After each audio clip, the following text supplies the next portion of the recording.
Hello and welcome to The Mortgage Conversation with Saffron for Intermediaries. I'm your host, Tony Hall. Our regular listeners will notice that Jay Evans, our brilliant host, is not here today. Jay's having a well-earned break, so I'm stepping into the hot seat. We have a great guest panel today, and I will introduce them to you very shortly. Before we start, I just want to say that we're recording on the Friday, the 24th of January, so any of the comments that we're making are linked to that date. And I'll also say that the views that we express today are our own and not necessarily the views of our employers. Just to keep that very short and safe. So, let's meet our guests. Welcome Phil Lawford, National Sales Manager at Saffron for Intermediaries. I think everybody knows Phil, so no introductions needed. Thanks, Tony. Excellent. And delighted to have you back, Nick Mendez, friend of the show. Thank you. But first time on the screen, I think. It is indeed. So we are delighted to have you back. If you could just have a quick look into the camera and say who you are and what you do, that would be fantastic. Yeah, hi everyone. So Nick Mendez, Mortgage Technical Manager and Head of Marketing at John Charcoal. And we're a mortgage broker. Excellent. There you go. No more needed, everybody. And then lastly, welcome Leah. Hello. If again, you could do the honours and say who you are and what you do. So I work with Tony and Phil. I'm one of the new business development managers at Saffron covering the central region. Fantastic. Thank you, Leah. Thank you all. Right, let's get stuck in. 45 minutes of interesting stories. So, topic one, a new government 6 months in. How is the current political landscape and how is it going to impact our market? So let's just start with, how do you think, and I'll come to you first, Nick, how do you think the government is performed in its first 6 months? Are their policies delivering results? Has the budget been as impactful as we initially feared, or is it too early to say? In all honesty, I think it's going to be a little bit too early to say. But what we can be sure of is that a lot's happened in a short period of time. So since the summer, there's been, a range of different things. So GDP has stalled. We've seen the budget, which has impacted hiring and business confidence. This morning, consumer confidence within the future for households doesn't look rosy. So there are a range of things. UK borrowing was higher than expected as well. So I think there's a lot that's going to hinge on the 26th of March, which is when the OBR report is out, around the credibility of the Chancellor and the policies. It could go either way. I think, unfortunately, what it does mean is that we're either going to see tax rises, or cuts. I was going to say. Yeah, I know. That was wow, so that'd be good. Yeah, so that's the thing. I think there's still quite a bit that's going to play out. Yeah. I don't think we're out of the sort of the woods as yet. Yeah. I'd agree. I mean, 6 months in, this government, we've had a previous government for 14 years, so things aren't going to change overnight. I think you've got to allow any new government time to bed in, and some of the things are more longer term plans. So I think they need some time and a little headroom. But looking back, being critical, I'd like to have seen an early budget after the election, where I think I'm old enough to remember previous new governments coming in, several times over, and then you're setting your mark down early, like the first Blair government back in '97. Straight away they made the Bank of England independent, and that instilled confidence into the market straight away, and so I think they made a mistake by going late on the budget. I understand why, because they probably wanted to feel the way into it a bit, but I think that was a mistake. But I think one of the positives there is planning reform. They seem very, very intent, and they are going to reform planning, and they do seem determined to ruffle feathers and get us building houses. So they seem far more focused on house building than the previous incumbents. the house building target, though, is a tough ask. I think that's the other thing, and we've seen planning applications have stalled between July and September. So that was actually down 7% from the previous year. So I think it shows how difficult it is as a job to achieve. But I just think we need to give them a bit of time to get things right. Look, I think you're right. It's I agree on the planning side, but as I've always said on this podcast, the devil's in the detail. I've not seen it yet. It's great, lovely rhetoric saying it all, but I'm not seeing that in action yet. Leah, what do you think? I think Phil was right. There was a lot, because they left it so long, there was a lot of time for people to get nervous. There was a lot of speculation. And then when the budget came out, I feel like it wasn't as bad as everyone had kind of built it up to be. I think the stamp duty rise for the second properties was one that I hadn't really heard much speculation about, and that was for them to implement that straight away was quite a shock. I think probably as mortgage advisors, I think they saw a couple of applications dropping off, and because it was a shock, wasn't it? I don't think we heard that, but I think on the whole, I feel like it hasn't been that impactful at the moment, but again, that all just comes with time. There's a lot of promises. I feel like they spent a lot of time kind of saying, oh well, we've got a lot of stuff to do, because the old government a lot of blaming and stuff, where it just needs to be the planning and how we're going to get everything resolved moving forward. Absolutely. I mean, look, Phil's talked about green shoots in terms of planning. There's another green shoot that I just want to come on to, which is Rachel Reeves' recent kind of revelations around wanting to look at how to help the housing market with affordability. Nick, what are your views on that? I think anything that's going to be positive I think the main thing is going to be down to the lenders, what room they give to lenders. I think it's great talking to brokers and what brokers would like. I think where they need to talk to is the lenders and what they've got to do, because I think the key things around the LTIs when it comes to, which is going to be one of the key things, which I think that's going to be one of the key drivers. With anything, is when you start playing around with affordability, what's the knock-on effect of that? Yeah. And then is it going to, and that never really solves the actual problem. Yeah. Which is housing. The problem is stock. If we've got good housing stock at all levels of the market, so particularly to help at first-time buy level, to help first-time buyers onto the market, and it flows through, like we use the word, the ecosystem of our market, then that's ultimately the answer to stop house price inflation just year on year, making it unaffordable. But that's a long-term. That's a long-term project, and that's back to the point we talked about house building. So we're going a bit round in the circle. But you're right. I agree with you. For me, LTI is the best win for lenders because it's responsible.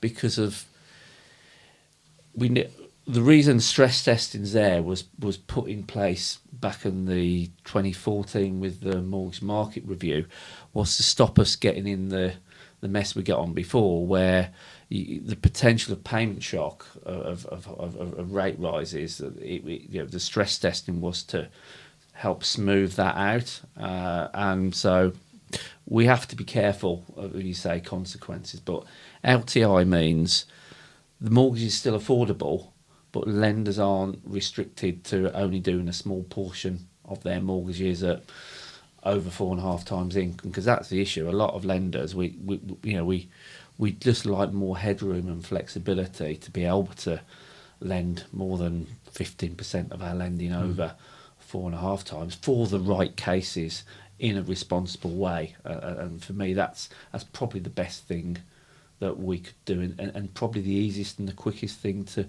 implement. Look, from my perspective, and I'll come to Leah for her thoughts and what brokers are saying, is it's funny, when you've got a stuttering market, you generally have governments bunging stimulus at it to help that, and they've done everything but in terms of buy-to-let with taxations and changes, not helping.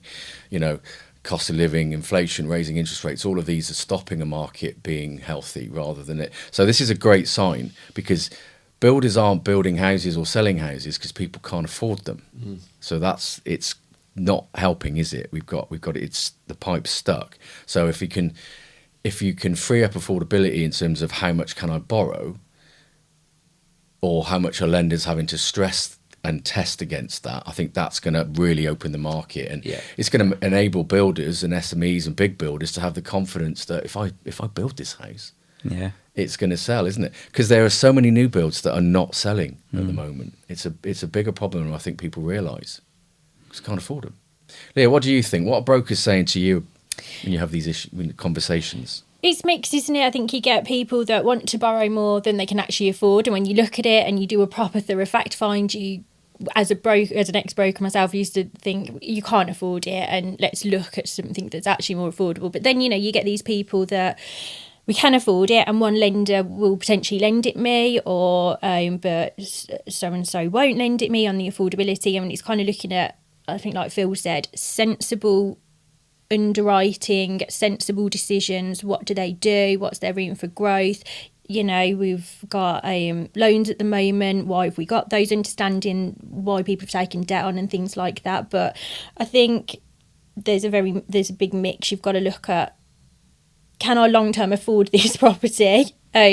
Versus I can afford it, and I can prove that I can afford it, and I can prove to the lender, but the lender just needs to give me that little bit extra. But like I said, it's all got to be controlled, because in COVID we didn't have, because of those LTI caps, we didn't have as many houses being repossessed as they originally thought, and so that was helpful for people that we did have those caps in place, I guess. Absolutely. Look, since 2008 and the last credit crunch, when stress testing and caps were put in place, we've got a better, well managed lending framework with far fewer repossessions and arrears figures. So it's encouraging, but allowing lenders to have some more flexibility will certainly prevent the market. Sticking on this theme of regulation, then kind of linked, Nick.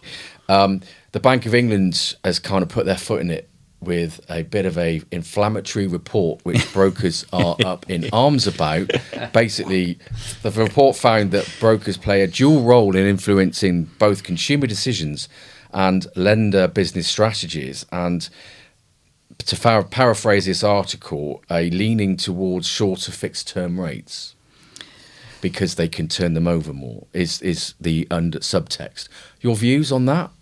I'm always very dubious when it comes to reports, and it's always, when you do these reports, who's doing them, with the evidence and the perspective they're looking at it. So when we take into account, because I believe the report was around first-time buyers, and most first-time buyers have lower deposits. So you're looking at higher LTVs, and at higher LTVs you've got higher rates. Yeah. If we take into account where rates were post-COVID and where they are today, there's only about a 1% difference between the two, and there's a huge variation with the lower LTV. So naturally, as a broker, you want to ensure that you give your client the best possible deal, and most clients would want to get the best possible deal and be able to come off any higher rate as soon as possible. So you will often find that if you have the ability to do a 2-year fix, which again, post-COVID, 2-year fixes were particularly low, and you're at a higher LTV, you're going to be in the mindset that you want to basically come off that higher product in a quicker period of time rather than being tied into a 5-year. Now, again, you've got the stress testing element. So there's that part where there'll be some clients opting for a 5-year. But I thought the report, I'm not sure what it was trying to achieve in terms of from that perspective. And I think that to say that brokers do a 2-year fix for the purpose of essentially getting a proc fee in a shorter period of time, I think is completely wrong. I think brokers play a significant role within the market, not just in terms of, especially first-time buyers, where there's so many different schemes that are out there. Yeah. And first-time buyers just want to get on the property. So if you have one, let's say a high street lender saying no, they're not going to know about the 120 different lenders that are out on the market and all the different products that are out there. And which I think I've mentioned previously, there's essentially new schemes coming out, whether it's the Vida 3%, Perena, April, 1% with Accord. There's so many different deals that come out continuously that brokers play a role within that. Absolutely. And to say that, brokers are choosing to go down a certain route, I think it's completely wrong. There's no doubt there probably are bad apples within any industry, but I'm very shocked to hear, to Look, the assumption sorry, Phil. No, yeah. Been around long enough to remember how the market was when it was more sort of 50-50 direct lender v broker. Those 50% then of consumers, they were not getting advice. They were going to a single lender. That's not choice. That's not options. They were very much crowbarred into what that particular lender they walked into that office or contacted direct had got on the shelves. So I feel it was unfair. I've not seen the full report, so I've only read the article. Yeah. But I see a lot more 5-year fixed transacting now. That might be because of we see a lot of businesses not for first time buyers, although we do a good share of first time buyer business, and is a 2-year fixed rate in the current environment where we're expecting rates to come down. Is that bad advice? Why would you want to tie in for 5 years on a higher rate if rates are coming down? So I think you've got to put it all into context. I think you have. I think as you said, Nick, it's like, where's the data that drives this report? Yeah. It seems a bit of an old view, because this would have happened years ago. Clearly you'd have turned it over, but distribution and mortgage advisors are so heavily monitored and controlled. Absolutely, yeah. None of you have got, you can't afford to be less than squeaky clean. Yeah. So I agree. I mean, Leah, you're an ex-advisor. What's your thoughts? Well, I'm also an ex-trainer as well. True. So I did the vulnerable customer training, the consumer duty training. So I completely agree with Tony, the fact that you cannot afford to be anything other than squeaky clean. No. I think it's brokers have had a bad name from, people saying, brokers shouldn't charge a fee, or, this, that, and the other. It's a difficult job. Customers are demanding. Most brokers do not do anything other than the absolute best for that client at that period of time when they take that advice. So, and the whole consumer duty thing is we have to base it on what they need at that time, everything like that. So I think, I don't think it's fair at all. They get a bad stick sometimes. Right, so I think it's time. Let's move on to another story. But there's one from this article. There's one word it's a new word. I've never heard of it before. Sagacious. In the bank is not as sagacious as it would like to portray itself. I haven't looked it up to know what it means. So hopefully it's nothing bad. But listeners, we will tell you next time what sagacious means if we get time to look it up. But no, thanks for that. So let's move on to another interesting, politically led agenda around net zero. I'm going to come to Leah first, because I know she's been grilling her husband, who does this for a living. So, is net zero still achievable? And what more can homeowners expect to do as part of this transition? And then we'll come to, I think, let's do that first, then we'll come to Nick from the broker side of that question. Well, in the words of my husband, it has to be achievable. Governments are doing certain things. They've obviously created their energy provider, made as part of it nationalised. I think so. Do I personally think it is? I don't know. But, we have to be doing everything we can to try and achieve those goals. In terms of homeowners, I think that's why self-builds are amazing, because you can make your home as energy efficient as you want. As someone who's done two huge house renovations, I've noticed from the first one I did in 2017 to the one that I did in 2021, the insulation guides have got stricter, the insulation's thick, everything is moving, but that comes as a cost to us as homeowners. So they put a lot of it on us as, we're talking about getting rid of gas central heating. Well, not everyone can change their house to heat pumps, which is what they want. It's a very expensive thing that they're asking from consumers. So it's all going to be passed down, and then... And, I mean, before I come on to Nick, if we went to the general public and said, explain net zero in the context of what it means to you, how many could actually say, this is what it is? Not many, I don't No, think. I don't think I could. I hear it a lot because I see what my husband does, but everyone's got a goal. But it is down to the business. I think everyone would just say, oh, a business has got to deal with that. And that's, a lot of businesses are saying we're going to be net zero and this is what we're trying to do to do it. You see the Amazon vans and everything with it now. So, but it is down to us as individuals, those people that are fortunate enough to be able to put those things into those houses, and you do notice a massive difference when you're more energy efficient. We stay at one part of the house that that's warmer, so you do notice it, but it's a personal choice and a personal cost to burden. But that choice comes from education. Absolutely. It comes from clarity. Yeah, my favourite word, as you guys will know. It's all about, if you know what it is you need to do, you then have a choice whether you want to do it or not. So I think education is the thing. Nick, what's your view from an advisory perspective? I'm all. I think that in terms of where net zero is going, and are we heading towards the right direction? I think we could all see like today in terms of storms and things along those lines. When I talk to clients anyway, and we're talking about whether it's home improvements or when they're buying a home, very rarely do I have a client talk to me about EPC or the energy efficiency of a home or opting for a lender or a product because of it's a green rating. Yeah. Now, the initial need for the client is to find a home that's affordable, that fits their needs, whether it's both now and in the future. When we're talking about home improvements, again, it's to fit the purpose.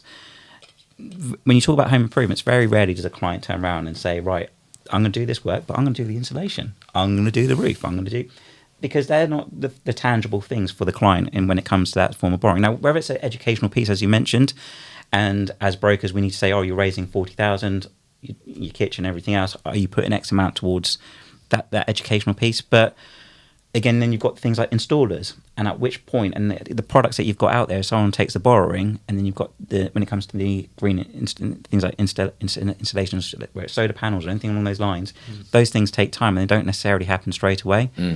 So where does it... And then you have a problem with the solar panels. I've had a broker say they've been declined by a lender because they had solar panels put on their house and the lease was changed. And the right solar panels with the right T&Cs. Absolutely, through no fault of their own, the company they bought the solar panels off this is it. And this is part of the thing. As a client, the client's talking to, not the lender, they're talking to the broker who's at face-to-face.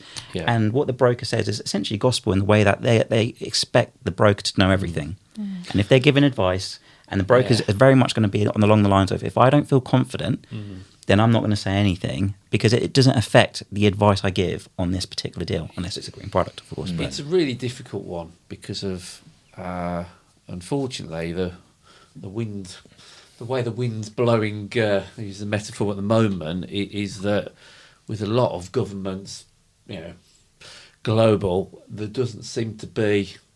It's not the thing anymore, is it? We're seeing, over in the States, the new American government are not in favour of it. That's what we're hearing, and it seems to have fell down the political agenda, which is a shame. So, unfortunately, I think it's incumbent on us now, our industry, and individuals, we've got to take the lead ourselves and not rely on governments to make it happen, because it's the right thing to do, but it doesn't make it easy. It's not an easy one. I mean, back to the broker thing. I mean, what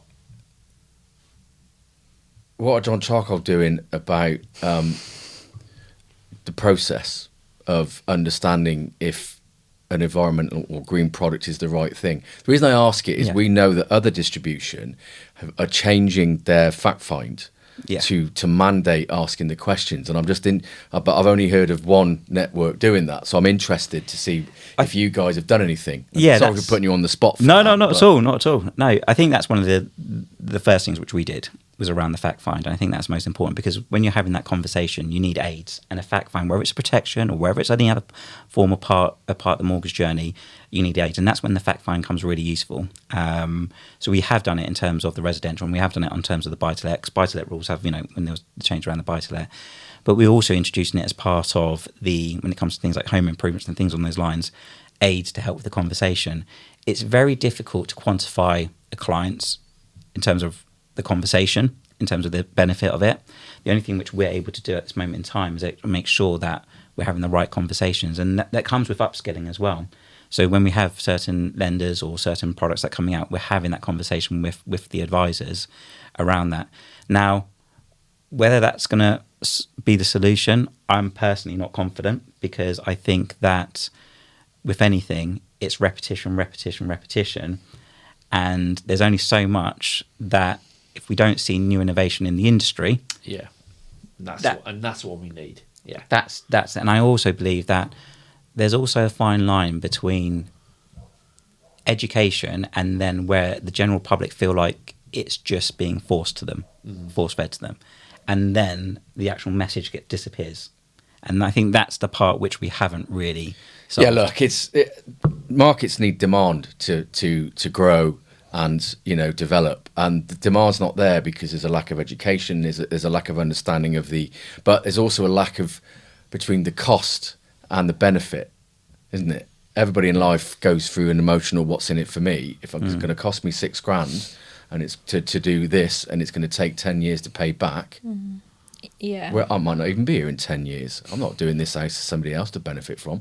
So I think that's certainly how my head works anyway. Yeah. So I think just moving on from that. So I think what we're saying is it's important, but not enough people understand what they can do to help them. Yeah. And from a market perspective, from a lender and broker, unless there's demand to drive innovation and different ways of working, it won't change. We see it with regulation. We've seen it with cars when they mentioned about cars being a certain point, and then that changed. We saw it with landlords, and that changed. Yeah. So when you haven't, regardless, I'm not talking about being political here, but where governments don't enforce it or they change it, then that message dies out.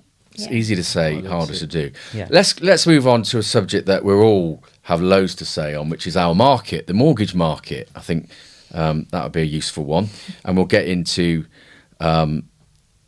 a few other bits on here, and we'll kind of link back to that political agenda slightly as well. But first of all, Phil, what are the issues worrying lenders in 2025?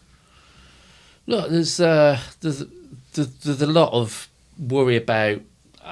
I think the biggest thing is uncertainty at the moment, isn't it? Is we're all hoping that government gilts and which affect the swap rates, which is where lend our fixed rates at. We're all hoping that's the direction is going to go downwards, but probably not as quickly as we wanted to. So it's I think it's a fear of any further unexpected surprises that we haven't thought about. So I think that's probably what's worrying us. But what we need to do is control the controllables. So let's ensure we're able to adapt to changes and we're fleet of foot, because of that's probably more important than anything else. Is just being able to be fleet of foot and adapt to anything that comes up that we might shock the market. But I think the good news is, I was talking to one of our distribution partners last week, and we were saying this is a really resilient market. If you think what we've had thrown at us since 2008, when we had the credit crunch, we've had the pandemic, we had the trust government's mini budget debacle, what's thrown the market into absolute chaos. We've come through it all, and it's really held up. As we said earlier, customers are still staying in their homes. There's not been mass repossessions. The market has held up, and we've managed to carry on, and all sectors of the market as well. Nick, your regular comment commentator Yes. on all things market. So, what's your view? What's flagged up to you this year so far? Yeah, so look, we've got 1.8 million households that are coming off low rates, as we know, sub 2%. And I think majority of those households are going to see a shock, regardless of, where rates are at any point this year. They're going to see, a shock. And the majority of these households probably would have never seen a rate starting with a 4 or a 3, let's say. So that's with that, what you're then going to have is, I guess my worry is that you're going to have another year of PTs, product transfers, which one masks any potential issues when it comes into affordability, because again, you don't need to go for any affordability. It also makes it difficult for brokers, because we've had a few years now in terms of product transfer business, but with higher rates, a lot of people have essentially pushed back plans to move. So, and remortgage rates as well, they've come right down. So again, that difference between remortgage and PT rates are very similar. So I think it's going to be a hard year, another year for brokers where it's going to be difficult. I think that when we look at brokers working more hours than ever and diversifying into more different areas as possible to try and maximise their opportunities. But I don't, I think we're hopeful that the mortgage market picks up. But unfortunately for myself, anyway, I just don't see it turning around as quickly when it comes to purchases as probably what other people expected. Yes, we might have seen a lot of properties go on the market, or a lot of people talk to estate agents around December time, but I've seen a lot of people in chains for a long time, or chains that have collapsed. And so I just haven't seen that turnaround as yet, personally. So what do you think about the UK finance prediction, which is at 260 billion, which is a 10% rise on last year's outcome, which is 230, so just over 10%. So you're not sure about that? No. Okay. Personally, no, I'm not sure. I think that get off the fence, Yeah.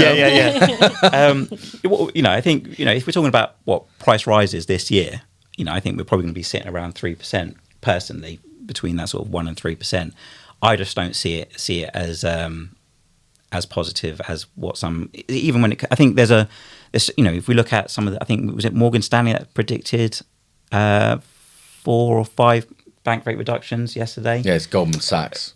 Sorry. Yeah. I don't see 6. I'd love 6, it. was I've got it? a tracker 6, sorry, mortgage. yeah. I would love it. Yeah. But I don't personally. I still think not sure. 4. That seems to be the consensus. But this just goes to show you how many variation in terms of confidence. And you always start the year really confident. It happened last year. And then as the year goes on, it sort of goes, reality The kicks swaps in. are going down. yeah, slowly, but they are. So that's confident that rates are going that way, which is good. But so, Leah, let's come on to you on this kind of subject, because the big story last year, or in terms of the big focus from a distribution, from our lens, we worked with over 20, or everybody basically, was all about diversification. Yeah, and that is an ongoing trend this year, and we've seen that diversification. I'm interested in what you see, obviously, from one is your experience as a trainer, but now as a BDM and seeing firms, are you seeing firms experimenting and looking at areas that they weren't advising on before? And the answer is, as a BDM, no. I actually massively encourage it, because one of my bosses when I was brokering, he used to say, you are a broker and you are the one-stop shop, and that's just always ingrained in me. And it's so shocking how many brokers don't do solicitor referrals, don't know commercial brokers, don't do will referrals, don't do all of these little things that can help build their business, from not only helping the client from the client's point of view. As a broker, they need you so much. They call you all the time. They trust you. How many clients say, what have you got? Obviously it's got nothing to do with what I've got, but it is so important, and I haven't seen it as much. I'm really encouraging it. I massively encourage it to, especially the newer brokers in the market, the brokers that are setting up on their own. And I used to massively encourage it when I was training as well. Everyone going self-employed, you can't just rely on the purchases. You can't, it's shocking how many brokers don't do buy-to-lets. Yeah. Don't do debt con. Don't do adverse. And I think that's where it's so important as a BDM to go out and educate and say, actually, yeah, okay, you've got someone who's self-employed. Let's look at these accounts because you don't really understand them. You know, and that's why it's important. It's not scary. It's just the relationships with your BDMs are important because they can help guide you through these and go, actually, doing a self-build, doing a renovation, doing a bit of adverse, it's not that scary. It's just another mortgage. And you have to be able to have all of these little pieces of your business to keep on going when the times get tough, I think. But yeah, I wish people did it more. What's your view on this? 100%. I think that as a broker, look, end of the day, the more you could do, the better you're going to be in a position you're going to be in. So whether it's a client that's buying, at auction, then you're going to do the bridge and then the buy-to-let exit. Even first-time buyers, the amount of first-time buyers now that are looking at auctions as more of affordable route to go down, and the fact that you might not be able to help them in that area, you're just going to lose out on business. So the other part is, diversifying, having the right partnerships. I think there's so many different opportunities out there to build the right relationships with other brokers, and be an introducer, and that way you're building that network, which is really key. But the other part, sort of the flip side to that, is about understanding your niche. And for us, if I speak, as at John Charcoal, we're recognised as a specialist broker that deals with certain aspects, and we've made a huge effort to try and tap into a first-time buyer. And you try and be a jack of all trades. And what you often find is that you sort of lose insight of what are we really good at, what is our core, and where can we support. Yes, we can support first-time buyers, but fundamentally, we don't want to lose sight of where our biggest group of clientele is, and support in that area. And that's where our niche, where it's expat, decon, adverse, all those different areas.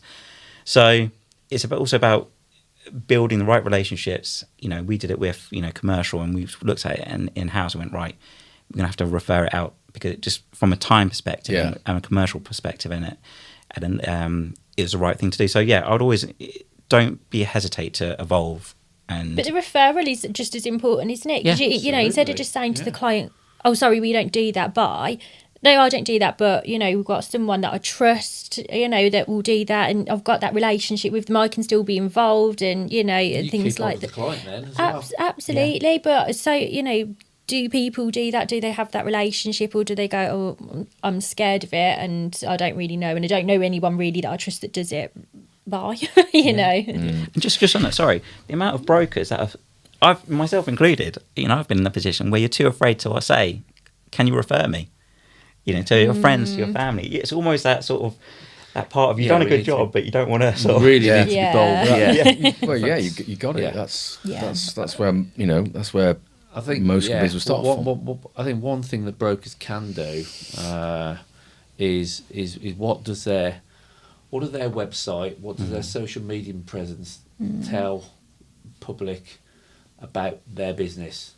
So if you do an area of business, so if you do self-build mortgages, or you do development finance, or whatever the market you do and you're good at, does your shop window say that? If I was going to if I'm going to use any service now, I look at the website, I'll look at their customer reviews. If they're positive, I might use them. So are they using the trust pilots or the reviews? Are they publishing them? And case studies, we as a lender, we're starting to use case studies far more now to articulate what we do. And again, if a broker's had a great success story, why on earth wouldn't you share that? That instills confidence. Absolutely. in your audience. Yeah. Just on that, in terms of social media, for example, we tried to dabble in it, whether it was the X, the TikToks, and we sort of turned around and went, we can't do this. We haven't got the resource, I guess, the party atmosphere inside the office to show people. That was our. We sort of tried to go into it, and we sort of went, this isn't us. We're trying to be something we're not. So we've stopped doing on TikToks.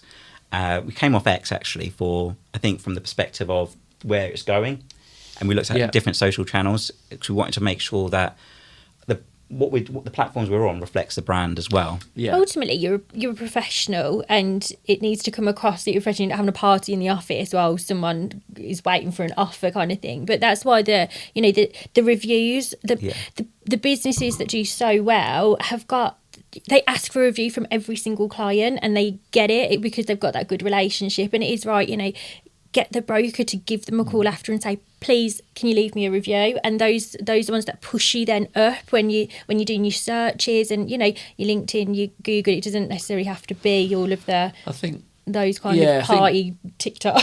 Yeah, what we've learned certainly with LinkedIn and social media, it's actually more about the individuals rather than the firm's brand. The firm will benefit from the individuals, so the individuals who are really good at it. We have someone extremely brilliant at it in our team, and I bow down to Lee. I wish I could. I need to be more like Lee. Remind myself every day. No, there's only room for one Lee. In this be more like. We only need one selfie light. Well, look, it's funny. For some of you might know her. There's a national account manager called Andrew Sadler who works for the Suffolk, and there's a great. He shared it yesterday. So he shared a picture of him being really tired, and it had his dog lying next to him in a rather compromising position, which I won't explain, but I think you can probably draw your own view to it. And then he sent a post yesterday saying, me lying there with my dog X got 3,600 views. Me posting a concern over the plight of self-build, 400 views. So to Phil's point, it's all about personality, but you can do both. Yeah. I mean, certainly Lee works it really well, and we've proven that he'll send an email, get no response, put it on LinkedIn, the same person he's emailed will respond. But the difference is it's in their comfort zone. As lenders, we've worked out when's the best time to send communication. Emails, you haven't got time. You get so many as a broker that it's just, if it doesn't grab you or it's not a lender it's binned. Yeah. But actually flicking through LinkedIn or social media in your own time, when you're in the mood to look at it, is beneficial. So I think it's just in proportion, isn't it? And that ties us nicely into our last subjects. I can't believe we're nearly coming to an end, which is all around social media, but looking at AI. Yeah. And this is, is it friend or is it foe? I've got my views, which we'll come on to, but what do you think, Leah, the use of AI in our industry? I'm a big believer that anything that can save us time and that can help us with our compliance and our marketing and things like that, I think we need the personal touch with when you're brokering, when you're a BDM, because you don't just want to be talking to a computer, you don't want to just be talking to a screen. I'd say I'm more friend to AI and social media than foe. I know that most companies, my husband uses it a lot. He pays for the ChatGPT and things, and it helps him a lot because he's always reading and it's, things like that. But I think with our industry, we need that personal touch, and we can't escape the fact that we need to pick up the phone. I think a lot of people are terrified of picking up the phone, and we can't go that way because you have to have that conversation with a human being. So, it's 50-50 maybe. Well, look, I mean, it's funny. We were chatting yesterday, and I'll ask around and I'll come back to my view. But one of the comments was around the growth in AI is being likened to two things. One, man inventing fire in terms of the application it's going to take us to. And for those who can remember it, it should be me and Phil. You two are way too young. Like the birth of the internet in the early 90s. It's that kind of explosion. But Nick, what's your thoughts on the use of AI in the broker world? I think we need to adopt it. I think that's the key thing.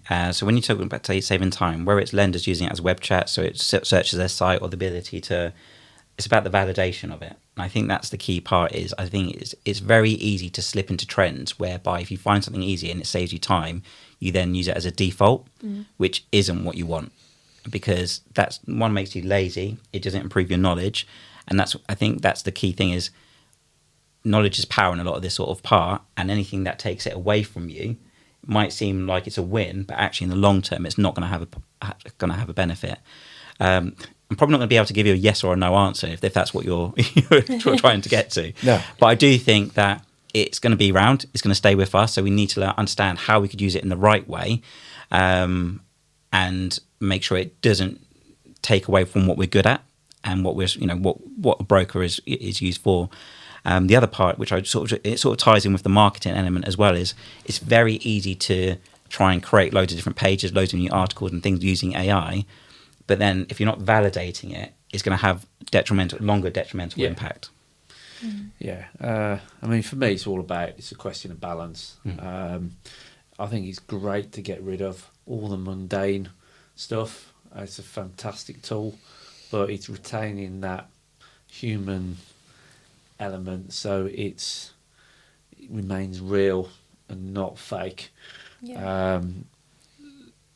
So you can still have that human conversation, as you said, when you need it. And again, a lot in the area of the market we're in, it is very individual. What we do.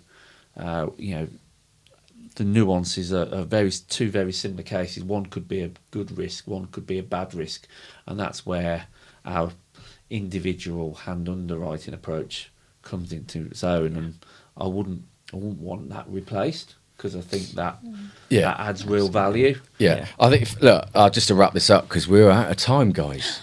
But for me, it's from this demo I had from a firm yesterday that's pretty cutting edge at the top of this in terms of the time saving they can create for brokers and lenders. And this is not only just looking at an underwrite, but also identifying vulnerability criteria and things like that. So all stuff that's extremely valuable. They're almost at the point where they can underwrite a full case with AI. And we're not just talking a standard case that goes to Halifax. We're talking a niche case potentially. But all of it is around, it's using technology to get to a decision maker fast if it needs to. Yeah. I mean, I think our view of AI at the moment is a chatbot where you ask it, it's not going to answer your question, but you have no option. I think how that needs to evolve is the AI goes, I'm out of my depth here. Yeah. I need to transfer you to a human. But they don't do that yet. They just keep repeating it. Sorry, I don't understand. Yeah. And then I start swearing at it, which I'm sure we all do.